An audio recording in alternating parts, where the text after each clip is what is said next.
చూడండి, all of you good evening. ఇప్పుడు మనం చెప్పుకోబోయే స్టోరీ ఏంటంటే సరి అయిన స్నేహితుడు. అది ఒక పల్లెటూరు. ఆ పల్లెటూరులో స్కూల్ 7th క్లాస్ వరకు మాత్రమే ఉంది. అయితే ఇప్పుడు 7th పూర్తయిన తర్వాత వాళ్ళు 8th నుంచి పై చదువులు చదవాలంటే వాళ్ళు ఎక్కడికి రావాలంటే వాళ్ళు మండల కేంద్రమైన స్కూల్కి రావాలి. ఆ విధంగా 7th క్లాస్ పూర్తయి 8th క్లాస్ చదవడం కొరకు మండల కేంద్రానికి 7th నుంచి 8th వరకు స్టూడెంట్స్ వచ్చారు. అయితే ఆ స్టూడెంట్స్లో 4 స్నేహితులు ఉన్నారు. ఆ 4 స్నేహితులు ఈ మండల కేంద్ర స్కూల్లో జాయిన్ అయ్యారు. తో పాటు 9th class students, 10th class students కూడా వీళ్ళ ఫ్రెండ్స్ స్కూల్లో జాయిన్ అయ్యారు. వీళ్ళందరూ కలిసి ఉంటున్నారు. అయితే వీళ్ళలో చాలామందికి బ్యాడ్ హ్యాబిట్స్ ఉన్నాయి. అవి మందు తాగడం, సిగరెట్ తాగడం, చెడు తిరగడం, అంటే రోడ్లు వెంబడి వీధులు వెంబడి బలదురుగా తిరగడం అనమాట. ఇటువంటి బ్యాడ్ హ్యాబిట్స్ ఉన్నాయి. అలాగే నైట్ పార్టీలు చేసుకోవడం. అయితే సూర్య అనేవాడు మంచి క్లెవర్ స్టూడెంటు. ఆడు విలేజ్ వచ్చిన స్టూడెంట్ వాడు చాలా ధనవంతుల కుమారుడు. అంటే ఈ ఫ్రెండ్ సర్కిల్లో పేదవారు ఉన్నారు, ధనవంతులు ఉన్నారు. అయితే సూర్య అనేవాడు డబ్బున్న కుటుంబం వచ్చిన స్టూడెంట్ అనమాట, పల్లెటూరు నుంచి. అయితే వీడు 7th క్లాస్లో టాపరు, బాగా చదివి విద్యార్థి. అయితే వీడు ఈ ఫ్రెండ్ సర్కిల్లో ఉండి నలిగిపోతున్నాడు. ఏ విధంగా నలిగిపోతున్నాడు అంటే వీళ్ళక్క చెడు వ్యసనాలకి దూరంగా ఉండడానికి కోరుకుంటున్నాడు. తిరగడం అంటే ఇలా తిరుగుతున్నాడు, కానీ నైట్ పార్టీలు అన్నా మందు పార్టీలు కన్నా వెళ్ళడానికి ఇష్టపడలేదు. ఒకసారి ఏం జరిగిందంటే పార్టీకి అయితే వెళ్ళినప్పుడు బలవంతంగా మందు పట్టించేశారు. మందు పట్టించిన తర్వాత వాడు డాన్స్ చేయట్లేదని చెప్పి వీడు ఏం మనిషిరా, వీడికి ఎంజాయ్ చేయడం చేత కావట్లేదు, డ్యాన్స్ రావట్లేదని గెంటేశారు. అప్పుడు చాలా బాధపడతాడు సూర్య, ఆలోచనలు పడతాడు. ఇదేంటి ఇలా ఇంత బ్యాడ్గా ఉంటున్నారో అని చెప్పి ఏం చేస్తాడంటే, ఒరే ఇలా ఉండకూడదు, మనం చాలా తప్పుగా మీరు ప్రవర్తిస్తున్నారో, మీరు ఈ చెడు వ్యసనాలు ఈ చెడు అలవాట్లు మానేసుకోండి, మనం అందరం మంచిగా చదువుకుందాం అంటే వాళ్ళు వినరు, వీడి మాట వినరు. అప్పుడు ఆలోచనలో పడతాడు. ఏమనంటే ఆలోచిస్తుంటే వీళ్ళు తెలుగు మాస్టర్ సుందరం గారు ఉంటారు. ఆ సుందరం గారు కొన్ని మంచి మాటలు చెప్తారు వీళ్ళకి.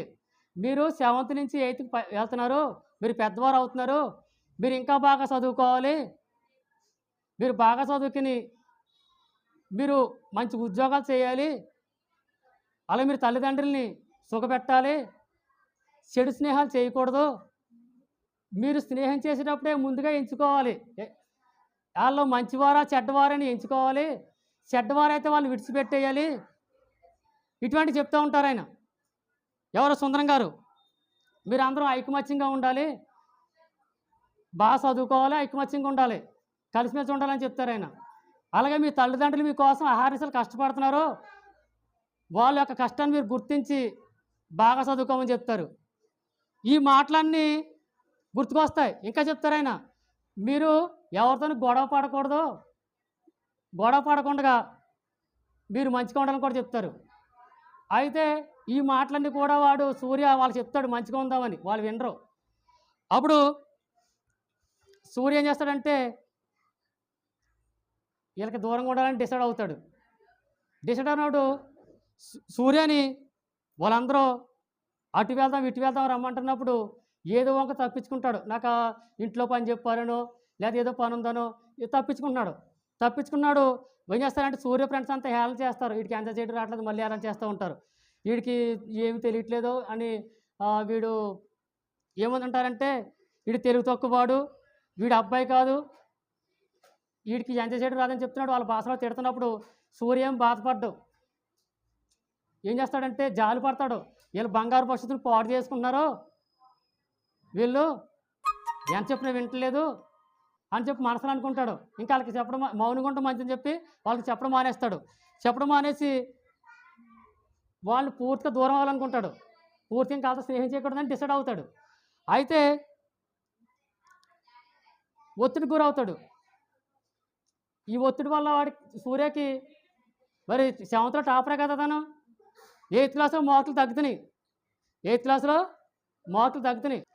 ఇప్పుడు బ్యాడ్ ఫ్రెండ్స్‌తో ఉండడం వల్ల ఒత్తిడి గురవుతున్న వల్ల ఏమవుతుంది, మార్క్స్ తగ్గుతున్నాయి.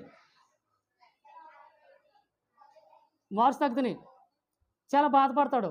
ఇంకా అలా దూరంగా ఉంటున్నాడు. దూరంగా ఉన్నప్పుడు ఏమవుతుందంటే ఈ ఫ్రెండ్స్ సర్కిల్ అక్కడికి పుట్టినరోజు వస్తుంది. సూర్యని పిలుస్తారు పుట్టినరోజు రమ్మని పిలుస్తున్నప్పుడు సూర్య అంటాడు, అబద్ధం ఆడతాడు. నాకు మోషన్స్ రా, నేను రాలేను, ఇప్పుడే ట్యాబ్లెట్ వేసుకున్నాను, నాకు మోషన్స్ పట్టుకున్నాయి, ట్యాబ్లెట్ వేసుకుని రాలేనని చెప్పి అబద్ధం ఆడతాడు. తప్పించుకున్నప్పుడు వాళ్ళు బతిమాలని వెళ్ళడం. అయితే ఈ ఫ్రెండ్స్ అందరూ హాయిగా పార్టీలు ఎంజాయ్ చేస్తారు. ఎంజాయ్ చేసిన తర్వాత సినిమాకి వెళ్ళాలని కోరిక కలుగుతుంది. కోరిక కలిగినప్పుడు ఏం చేస్తారంటే సూర్య గుర్తుకొస్తాడు. ఎందుకంటే సూర్యకి వాళ్ళ పేరెంట్స్ పాకెట్ మనీ బాగానే ఇస్తారు. పాకెట్ మనీ ఇస్తున్నప్పుడు అప్పుడు సూర్య గుర్తుకొచ్చి సూర్యకి వస్తారు. ఏరా మరి కేక్ కటింగ్కి ఎలా రాలేదు, పార్టీకి రాలేదు, ఇప్పుడు నొప్పి తగ్గిందని అడుగుతారు. నొప్పి తగ్గింది అంటాడు. అయితే నువ్వు పార్టీ రాకపోవడం వల్ల మేము చాలా ఫీల్ అయ్యాము, నువ్వు పార్టీ లేని లోటు మాకు కనపడ్డది, తీరని లోటు అది, పోనీ సినిమాకి వెళ్దాం రారని అడుగుతారు. ఎవరిని? సూర్యని.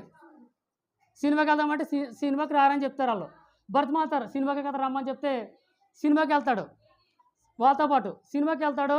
వెళ్ళిన తర్వాత వాళ్ళు ఏం చేస్తారంటే, ఒరే 500 రూపాయలు తక్కువ వచ్చినాయి ఇమ్మంటారు, తర్వాత ఇస్తాంరా అని అడుగుతారు సూర్యని. సరే 500 ఇస్తాడు. సినిమా టికెట్లు తీసుకున్నారు. థియేటర్లు అడుగుపెట్టారు. వీళ్ళ సుడిపోగకు ఏం జరుగుతుందంటే సినిమా థియేటర్లో కరెంటు పోయింది థియేటర్లో. అలాగే వీళ్ళు సుడిపోగలేదు కదా, అక్కడ జనరేటర్ కూడా పని చేయకపోవడం వల్ల సినిమా గంట లేట్గా స్టార్ట్ అయింది. 9:30 కుదరవచ్చు సినిమా, 10:30 కుదిరారు. బయటకు వచ్చినప్పటికి మోటార్ బైక్ స్టాండ్కి వచ్చినప్పటికి వీళ్ళ బైకుల్లో గాలి లేదు. ఎవరో ఆకతాయిలు ఏం చేశారంటే కరెంటు పోయిన సమయంలో గాలి తీసేశారు. వీళ్ళు తిట్టుకుంటూ మురుక్కుంటూ గెంటుకుంటూ ఆ బండిని నడుస్తూ వస్తున్నారు. బళ్ళతో వస్తూ అక్కడ దగ్గరలో ఉన్న ఫ్రెండ్ ఇంటి దగ్గర బళ్ళు పెట్టి మళ్ళీ నడుచుకుంటూ వస్తున్నారు. నడుచుకుంటూ వస్తున్నప్పుడు ఏం జరిగిందంటే పూరు గుడిసెలు ఉన్నాయి అక్కడికి వచ్చారు సరిగ్గాని 11:30 అయింది. ఆ పూరు గుడిసె వచ్చినాడికి 11:30 అయింది. అన్ని పూరు గుడిసెల్లో లైట్లు ఆఫ్ చేసి ఉన్నాయి. ఒకే ఒక పూరు గుడిసెలో లైట్ ఆన్ చేసి ఉంది. సూర్య గమనిస్తున్నాడు, ఏంటి అన్ని పూరు గుడిసెల్లో లైట్లు ఆఫ్ చేసి ఉన్నాయి, ఒకే ఒక పూరు లైట్ వెలుగుతుంది ఏంటి అని చెప్పి గమనిస్తున్నాడు. గమనిస్తూ ఆ పూరు గుడిసె వైపు చూస్తేనే నడుస్తున్నప్పుడు ఒక స్పీడ్ బ్రేకర్కి గుద్దుకుని డబ్బులను పడ్డాడు. ఆ ఇంటికి వచ్చినాడికి ఆ పూరు గుడిసెనికి వచ్చిన డబ్బులను పడినప్పుడు ఆ పూరు గుడిసిన ఒక అబ్బాయి వచ్చి కట్టుకడతాడు. అంటే మోక్షేతులు చేతులు కొట్టుపోయి వాటికి కట్టుకట్టాడు. కట్టుకట్టినప్పుడు కట్టుకట్టిన అబ్బాయి పంపించేశాడు. పంపించిన తర్వాత సూర్యుల ఆలోచన మొదలైంది. నేను కూడా అంటే ఈ అబ్బాయి ఏం చేస్తున్నాడు, లైట్ వెళ్తులో బాగా చదువుకున్నాడు. ఎవడో ఈ అబ్బాయి కట్టుకట్టిన అబ్బాయి అందుకే గమనిస్తున్నాడు. లైట్ వెలుగు గమనించాడు. ఆ లైట్ వెలుగులో 11:30కి ఒక అబ్బాయి చదువుకోవడం గమనించాడు. సూర్య గమనించాడు కాబట్టి అటువైపే చూస్తూ నడుస్తూ పడిపోయినప్పుడు ఆ గుడిసెలో ఉన్న అబ్బాయి వచ్చి కట్టుకట్టి పంపించేశాడు. పంపించిన తర్వాత సూర్యులకు ఆలోచన మొదలైంది. ఆ అబ్బాయి చాలా మంచి మనసు గల అబ్బాయిలాగా ఉన్నాడు, ఆ అబ్బాయితో స్నేహం చేయాలి అని చెప్పి డిసైడ్ అయ్యి అనుకున్నదే తడువుగా ఏం చేస్తాడంటే మరునాడు వచ్చేస్తాడు. ఎవరింటికి? ఈ అబ్బాయి ఇంటికి. కట్టుకట్టినప్పటికి వస్తాడు. వచ్చిన తర్వాత పరిచయం చేసుకుంటాడు. నిన్న కట్టింది నాకే, నువ్వు, నా పేరు సూర్య, నువ్వు నాకే కట్టుకట్టావు, నువ్వు గమనించాను మీ ఇంట్లో లైట్ వెలగడం, నేను చూస్తూనే వస్తున్నాను, అప్పుడు నాకు సుందర మాస్టర్ మాటలు గుర్తుకొచ్చాయి, నేను కూడా అలా చదువుకోవాలి కదా అని ఆలోచిస్తూ నేను పడిపోయాను, నువ్వు కట్టుకట్టావంటే నాకు గుర్తుంది అంటాడు ఆ అబ్బాయి. అప్పుడు చెప్తాడు, నా పేరు రవి, అక్కడి నుంచి ఉన్నాక లోపల రా అని చెప్పి లోపల పిలుస్తాడు రవి. అప్పుడు లోపల పిలిచిన తర్వాత ఇద్దరు మాట్లాడుకుంటారు. ఇలాగ నేను మాది పల్లెటూరు, ఇక్కడికి ఇలాగ చదువుతున్నాను, నా ఫ్రెండ్స్ ఇది వాళ్ళ బ్యాడ్ హ్యాబిట్స్ ఉన్నాయి, వాళ్ళు విడిచి పెట్టాలనుకుంటున్నాను. ఇప్పుడు నువ్వు నాకు కట్టింది శరీరానికే కాదు, కడతా నా హృదయంలో ఉన్న ఒత్తిడి కూడా కట్టావు. ఆ ఒత్తిడిని గట్టు మీద పెట్టావు, నీతోనే స్నేహం చేయాలనుకున్నాను అంటాడు సూర్య. అప్పుడు సూర్యాల అమ్మగారు వస్తారన్నమాట. ఆ సూర్యాల అమ్మగారు పాలు తీసుకుని వస్తారు రవికి. రవిల అమ్మగారు వస్తారు రవికి పాలు తీసుకుని, పాలు ఇవ్వడానికి. అప్పుడు అడుగుతారు రవిల అమ్మగారు, ఈ అబ్బాయి ఎవరిని అడిగినప్పుడు, ఈ అబ్బాయి పేరు సూర్య, నిన్న కట్టింది ఈ అబ్బాయికే, మీరు పనిచేసి నిద్రలో ఉన్నారు, లేపడం ఎందుకని చెప్పి నేను మిమ్మల్ని లేపలేదు, ఈ అబ్బాయి పేరు సూర్య అని చెప్తాడు. అంతకుముందు సూర్య ఇద్దరు మాట్లాడుకున్నప్పుడు ఏమనంటే ఇది నువ్వు ఇలా చెప్తాడు కదా నా ఫ్రెండ్స్ ఇదని. రవిని అడుగుతాడు, నువ్వేం చదువుతున్నావు అంటే నేను 8th క్లాస్ అని చెప్తాడు రవి. వేసుకున్నానంటే నేను మండల కేంద్రం చెప్తాడు. నువ్వు ఏ సెక్షన్ అంటే నేను ఏ సెక్షన్ చెప్తాడు రవి. అయితే నేను సి సెక్షన్ చెప్తాడు సూర్య. అరే మన ఇద్దరం ఒకటే స్కూలు ఒకటే క్లాసు, మన ఇక్కడి నుంచి ఫ్రెండ్షిప్ చేసుకుందాం అని చెప్పి సూర్య అంటాడు అన్నట్టు. అప్పుడు ఓకే అని చెప్తాడు రవి. అప్పుడు అమ్మగారు పాలు తీసుకొస్తారు. అప్పుడు ఏం చెప్తానంటే, నేను కట్టింది ఈ అబ్బాయికే, నేను కట్టాను, ఇలా పంపించింది, మీరు పని చేయవచ్చు నిద్రలో ఉన్నారో లేపలేదు, నేను నిద్ర పాడు చేయడం ఎందుకు అని చెప్పి అంటాడు రవి. అప్పుడు రవి అమ్మగారు సూర్యని పరిచయం చేసుకుని టిఫిన్ చేసామని అడుగుతారు. టిఫిన్ చేశాను అంటే అని చెప్తాడు.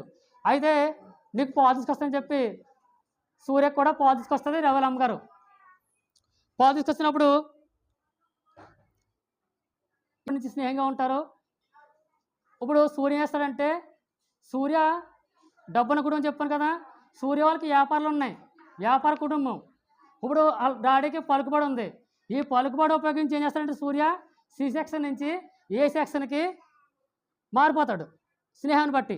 ఇప్పుడు సూర్య రవి ఇద్దరు ఒకే సెక్షన్ ఒకే బెంచ్లో కూర్చుంటారు, బాగా చదువుకుంటారు. ఇప్పుడు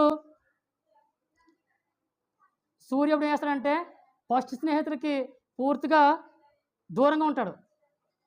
ఇప్పుడు ఇలా ఊళ్ళో ఉన్న స్నేహితులు కూడా దూరంగా ఉంటాడు. వాళ్ళు ఏం చేస్తారంటే లేదు, వాళ్ళు దూరంగా ఉంటాడు. ఇప్పుడు సూర్య రవి పోటీ పడి చదువుతారు. ఒక ఎగ్జామ్లో సూర్య ఫస్ట్ వస్తుంటే ఒక ఎగ్జామ్లో రవి ఫస్ట్ వస్తున్నారు. ఇద్దరు పోటీ పడి చదువుతున్నారు. ఇప్పుడు సూర్యని రవిని వాళ్ళ టీచర్స్ బాగా మెచ్చుకున్నారు, బాగా చదువుతున్నారని చెప్పి మెచ్చుకున్నారు. ఆటపాటలో కూడా బాగా పాల్గొన్నారు, చాలా చురుగ్గా ఉన్నారు, అన్ని విషయాల్లోని హుషారుగా ఉన్నారు.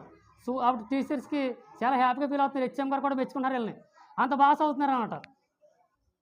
ఇప్పుడు సూర్య ఏం చేస్తున్నాడు, సూర్య అప్పుడప్పుడు రవి వాళ్ళ ఇంటికి వస్తున్నాడు. రవి వాళ్ళ ఇంటికి వచ్చినప్పుడు ఒకటి గమనించాడు, రవి చదువులోనే కాదు తల్లిదండ్రులకి సహాయం చేయడం కూడా ఫస్టే. ఏంటంటే రవి వాళ్ళది పేద కుటుంబం, ఇంటి దగ్గర తల్లికి సహాయం చేస్తున్నాడు, నీళ్ళు చేస్తున్నాడు, బోర్ బావు నుంచి తెచ్చి ఇక్కడ పెట్టడం, అలాగే వ్యవసాయ పనుల్లో వాళ్ళ డాడీకి సహాయం చేయడం. ఇప్పుడు హాలిడేస్ వస్తున్నప్పుడు స్కూల్ సెలవు వస్తున్నప్పుడు ఏం చేస్తున్నాడంటే పనులకు వెళ్తున్నాడు, కూలి పనికి వెళ్తున్నాడు రవి. ఇవన్నీ సూర్య గమనించాడు. గమనించి అంటాడు రవితోని, సూర్య రవి నువ్వు చాలా గ్రేటు, నువ్వు చాలా బాగా చదవడం కాదు తల్లిదండ్రులు చాలా సాయం చేస్తున్నావు అని చెప్పి నువ్వు చాలా బెస్ట్ అని చెప్తాడు.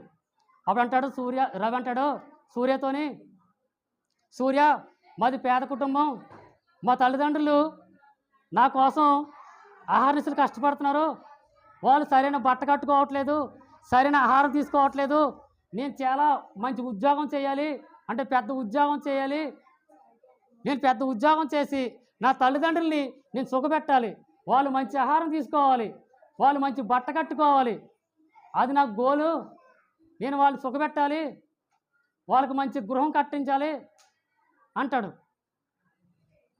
అప్పుడు సూర్య చాలా హ్యాపీలు అవుతాడు తన గోల్ గురించి. అప్పుడు అంటాడు సూర్య, ఇంకోటి అంటాడు రవి ఏమంటాడంటే, నేను భోజనం చేస్తున్నప్పుడు మా తల్లిదండ్రుల కష్టమే ఆ కంచంలో కనపడుతుంది, అలాగే నేను పుస్తకం తెరుస్తుంటే నా తల్లిదండ్రులు కష్టమే కనపడుతుంది. అందుకే నేను కష్టపడి కాదు మనసు పెట్టి ఇష్టపడి నేను చాలా బాగా చదువుతున్నాను. ఎందుకంటే నా తల్లిదండ్రులు సుఖపెట్టాలని చెప్పి అంటాడు.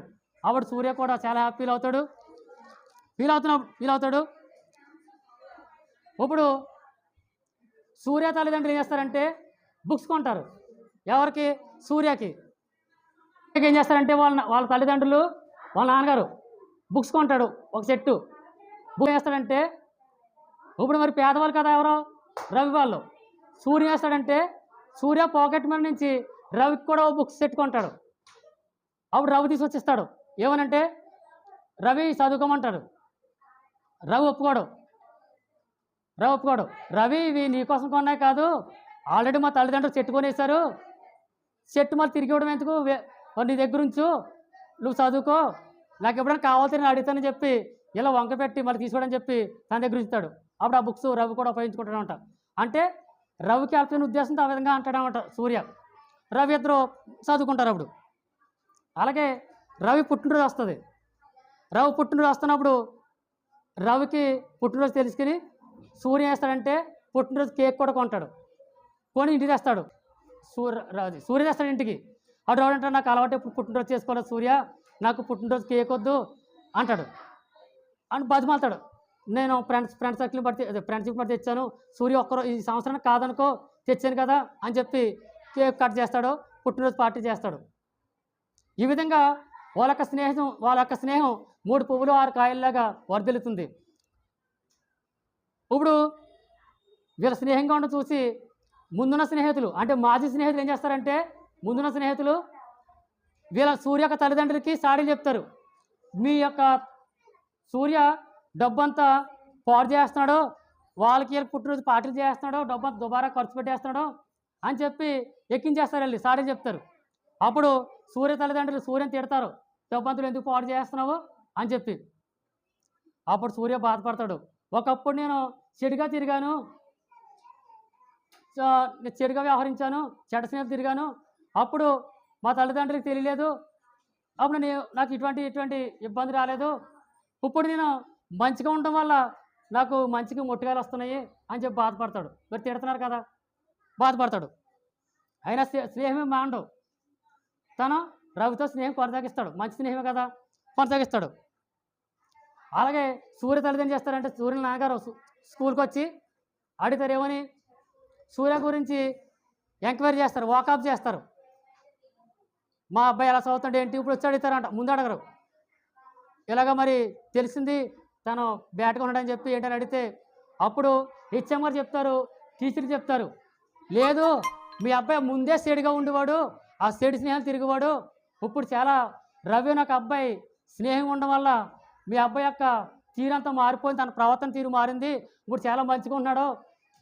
7th మీ అబ్బాయి టాపర్ చూసాము మార్క్స్ అవిని, 8th చాలా మార్క్స్ తగ్గాయి, కానీ రవి స్నేహం వల్ల ఇప్పుడు చాలా బాగా చదువుకున్నాడు. ఇప్పుడు ఇద్దరు పోటీ పడి చదువుతున్నారు. ఒకరు ఒక సబ్జెక్టు వరకు వస్తుంటే ఒక సబ్జెక్ట్ ఒకరు ఫస్ట్ వస్తున్నారు. ఒక ఎగ్జామ్లో తన ఫస్ట్, ఒక ఎగ్జామ్లో తన ఫస్ట్ వస్తున్నాడు. వీరిద్దరిని అలాగే ఆదర్శంగా తీసుకుని చాలామంది స్టూడెంట్స్ కూడా బాగా చదువుతున్నారని చెప్పి వీళ్ళ నాన్న చెప్తారు. వాళ్ళ నాన్న కూడా సంతోషిస్తారు. ఇలాగా ఇవిద్దరు చదువుతున్నారు, ఇలా మెచ్చుకున్నారు. ఇప్పుడు ఇలా స్నేహం 8th క్లాస్ నుంచి పీజీ వరకు వచ్చింది. ఇప్పుడు పీజీ పూర్తి అయితే ఏం పడుతుంది, కాంపిటేటివ్ ప్రిపేర్ అవ్వాలి. ఇప్పుడు ఉద్యోగ బాధ్యతలు ఏర్పడతాయి అంటే కాంపిటేటివ్ ప్రిపేర్ అవుతారు అంటే పోటీ పరీక్షలకి. ఇప్పుడు పోటీ పరీక్షలకి మరి రవి పేదవాడు కదా, సూర్య డబ్బు ఉన్నవాడు, బుక్స్ కొంటాడు, రవికి కూడా కొంటాడు. ఇలాగ రవికి కూడా సహకరిస్తానంట. ఇద్దరు పోటీ పడి చదువుతున్నారు. పీజీ పూర్తయింది, కాంపిటేటివ్ ప్రిపేర్ అవుతున్నారు. అయితే వీరిద్దరు కోరిక ఏంటంటే దేశంలోనే ఉన్నతమైన ఉద్యోగం చేయాలని కోరిక, ప్రభుత్వ రంగ సంస్థలో చేయాలని కోరిక. అయితే ప్రభుత్వ రంగ ఉద్యోగానికి నోటిఫికేషన్ విడుదల చేసినప్పుడు చూడండి, ఇప్పుడు ప్రభుత్వ రంగ సంస్థలో ఉద్యోగం చేయాలనుకున్నారు. అయితే ప్రభుత్వ రంగ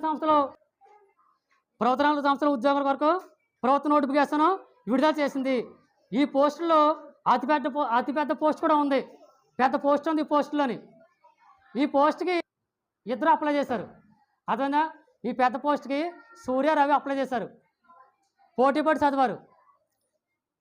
పోటీపడి చదివిన తర్వాత మార్క్స్ ఈక్వల్గా వచ్చాయి. ఇద్దరికి దేశంలోనే నేషనల్ లెవెల్లో ఫస్ట్ ర్యాంక్ వచ్చింది. ఈ ప్రభుత్వ ఉద్యోగానికి పెద్ద పోస్ట్కి ఈక్వల్గా మార్క్స్ వచ్చాయి. ఇద్దరిది ఫస్ట్ ర్యాంకే. అంటే ఇప్పుడు రిటన్ టెస్ట్లో ఫస్ట్ ర్యాంక్ వచ్చింది. ఇప్పుడు తర్వాత ఇంటర్వ్యూ జరుగుతుంది. ఇంటర్వ్యూ ఉంటుంది.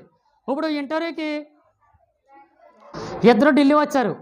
ఢిల్లీ వచ్చి ఉన్నతమాధికారులు పరిచయం చేశారు. ఇప్పుడు రేపు ఏమంటారంటే అధికారులు రేపు ఇంటర్వ్యూ ఉంటుంది. మొదటి ఇంటర్వ్యూ 11 గంటల నుంచి 12 గంటల వరకు. రెండవ ఇంటర్వ్యూ 12 గంటల నుంచి 1 గంట వరకు అర్థమైందా ఉంటుంది. ఇంటర్వ్యూ పూర్తయిన తర్వాత మీరు ఇంటర్వ్యూలో చెప్పిన సమాధానాలను బట్టి మేము మీడియా సమక్షంలో 4 గంటలకి మేము ఫలితాలు విడుదల చేస్తాము. ఎవరికి ఉద్యోగం పొందుకున్నారో తెలియజేస్తామని చెప్తారు వాళ్ళు. వీళ్ళు వెళ్తారు, రెస్ట్ తీసుకుంటారు. నెక్స్ట్ డే ఇంటర్వ్యూకి వస్తారు. ఇంకోటి చెప్తారు, ఎవరు ఉన్నతాధికారులు ఏం చెప్తారంటే మేము సీట్స్ చేసి ఇస్తాం. ఇప్పుడు సీట్లు వేసి సీట్ల ద్వారా ఎవరి పేరు ముందు వస్తే వాళ్ళే మొదటి ఇంటర్వ్యూకి అటెండ్ కావాలి. ఇప్పుడు సీట్లు తీస్తున్నప్పుడు ఇప్పుడు ఫస్ట్ ఇంటర్వ్యూ చెప్పండి 11 నుంచి 12 గంటల వరకు అయిపోయింది. ఇప్పుడు సీట్ల ద్వారా తీస్తారు ఇంటర్వ్యూ. ఎవరి ముందు వస్తే వాళ్ళే అటెండ్ అవ్వాలి. ఇప్పుడు లాటరీ ద్వారా రవి ఏం కోరుకుంటాడంటే సూర్య ఏమంటాడంటే లాటరీ ద్వారా రవికే ముందు అవకాశం రావాలని కోరుకుంటాడు.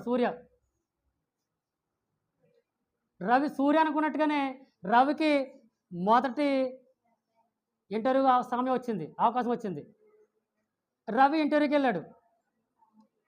11 to 12 గంటల వరకు ఇంటర్వ్యూలో ఉన్నాడు. రెండవ ఇంటర్వ్యూ సూర్యని పిలిచారు. అక్కడ సూర్య లేడు.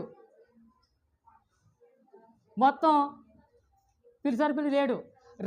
రవి వెతుకుతాడు సూర్యని. మొత్తం ఆ ప్రాంగణం అంతా వెతుకుతాడు. ఎక్కడ కూడా సూర్య కనపడలేదు. చాలా బాధపడతాడు. 1 గంట అయిన తర్వాత వస్తాడు సూర్య. అప్పుడు రవి చాలా బాధపడతాడు. అప్పుడు అధికారులు ఏమంటారంటే ఉన్నతమైన అధికారులు సూర్యతోని మీరు సూర్యతోని మీ ఇద్దరు ఎంతో కష్టపడి ఇంటర్వ్యూకి ఎంపికయ్యారు.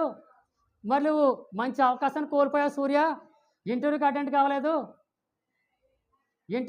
కాలేదు కాబట్టి ఇంటర్వ్యూ యొక్క నియమ నిబంధనల ప్రకారం ఈ ఉద్యోగము రవి పొందుకున్నాడని చెప్తారు. అప్పుడు రవికి బాధ కలిగింది చెప్పాను కదా. అప్పుడు సూర్య అంటాడు, సూర్య ఎంత కష్టపడితే మనం ఇంటర్వ్యూకి ఎంపికయ్యాము, ఎందుకు ఇలా చేసావు? నీ స్నేహం కొరకే కదా నువ్వు బయటకు వెళ్ళిపోయావు. సూర్య ఈ ఉద్యోగం వద్దు, నీ స్నేహమే కావాలి అని ఏడుస్తాడు. అప్పుడు సూర్య చెప్తాడు, నాకు వ్యాపారాలు ఉన్నాయి, నేను వ్యాపారం చేసుకుని నేను బతకగలను. మరి నీకు ఉద్యోగం ఇది గోల్ ఇది కాబట్టి ఈ ఉద్యోగం నీకు చెందాలనే కోరుకున్నాను అని చెప్పి చెప్తాడు. ఈ ఉద్యోగం అప్పుడు రవికి దక్కుతుంది. రవికి ఉత్తర్వులు అందుకొని ఉద్యోగంలో హాజరవుతాడు. అంచెంచెలుగా ఎదుగుతాడు ఉద్యోగాలని. దేశంలో మంచి పేరు తెచ్చుకుంటాడు రవి. ఇంకా పైస్తే వెళ్ళిపోతాడు ఉద్యోగాలని. సూర్య ఉన్నాడు కదా, వ్యాపారం చేసుకుంటే సూర్య యొక్క బంధువులు ఏం చేస్తారంటే సూర్య వాళ్ళని మోసం చేస్తారు, ఆర్థికంగా నష్టపరుస్తారు, ఆర్థిక ఇబ్బందులు గురి చేస్తారు, నష్టపోతారు. అప్పుడు ఈ విషయం తెలుసుకుంటాడు ఎవరో రవి. తెలుసుకుని తన పలుకుబడి ఉపయోగించి సూర్య వాళ్ళకి హెల్ప్ చేస్తారంట. ఈ ఒడిదుడుకుల నుంచి, ఆర్థిక ఇబ్బందుల నుంచి, బంధువుల యొక్క మోసాల నుంచి విడిపించి మళ్ళీ సూర్యకి వ్యాపారం వచ్చేటట్టు చేస్తాడు. కొంత డబ్బులు కూడా సర్దుతాడు వ్యాపారంలో కొనసాగేలాగా. అప్పుడు సూర్య కూడా వ్యాపారం దేశంలో మంచి పేరు తెచ్చుకుంటాడు. ఈ విధంగా సూర్య రవి స్నేహం గురించి ప్రపంచమంతా తెలుస్తుంది. ఇంటర్వ్యూలోని చెప్తారు కదా అది ఉన్నతాధికారులు, అప్పుడు వాళ్ళు కూడా వింటారు వీళ్ళ యొక్క మాటలు, వాళ్ళు కూడా మెచ్చుకుంటారు స్నేహాన్ని ఉన్నతాధికారులు. అప్పుడు కూడా మ్యాగజైన్లో వస్తుంది స్నేహం గురించి. ప్రపంచమంతా స్నేహాన్ని, దేశమంతా స్నేహాన్ని ఆదరణ తీసుకుంటారు. మరి ఇప్పుడు మీరు ఈ యొక్క సరి అయిన స్నేహం కథ ద్వారా మీరు ఏం నేర్చుకున్నారు? మీరు ఏం నేర్చుకున్నారు చెప్పండి? గోపి నువ్వు ఏం నేర్చుకున్నావు? సరైన స్నేహం. Very good. మీరు స్నేహం చేసేటప్పుడు వాళ్ళు మంచి వాళ్ళ చెడ్డ వాళ్ళ? ఇప్పుడు స్నేహం ముందు తెలియదు మనకి, వాడు మంచివాడా చెడ్డవాడా ముందు తెలియదు. వాడిలో చెడు లక్షణాలు ఉంటే ఖచ్చితంగా వాడిని విడిచిపెట్టేసి సరైన స్నేహితుడు, మీ వ్యక్తిత్వానికి మీ మనస్తత్వానికి దగ్గరైన వాడు వాళ్ళతోనే స్నేహం చేయాలి. చెడు స్నేహితులు విడిచిపెట్టేయాలి. ఇంకేం నేర్చుకున్నారు?